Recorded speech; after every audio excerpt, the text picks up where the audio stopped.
A rare government recommendation has been issued that could help thousands of New Yorkers hooked on heroin. For the first time, the CDC has issued new guidelines for doctors when it comes to dishing out prescription painkillers and medications that the experts say far too often lead to heroin addictions.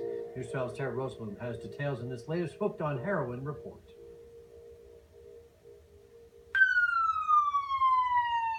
There is no doubt far too many young lives across the Hudson Valley are hooked on heroin. The Guidance Center of Westchester at the front lines of this war. They were hooked 3 years ago.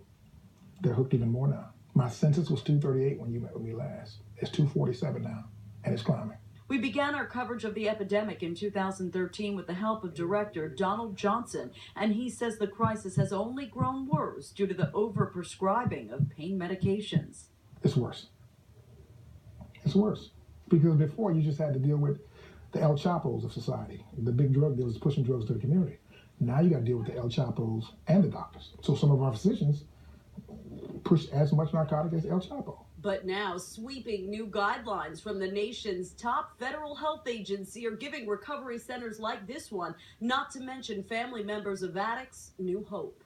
The Centers for Disease Control is now pushing doctors to use over-the-counter pills like Tylenol, along with physical therapy instead of drugs like Vicodin and OxyContin to treat pain, and prescriptions for 7 days' worth of pills instead of 30. I mean, you got to think about the side effects of ibuprofen, the effects it has on your liver.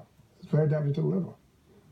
So we're going to take away one problem to create another. But Johnson still feels I think it'll be helpful if doctors are able to follow the recommendations. Recommendations that could help save the 40 American lives lost daily to this epidemic. Tara Rosenblum, News 12. Now, doctors are not legally required to follow these guidelines, and they don't apply to cancer doctors or those dealing with end-of-life care.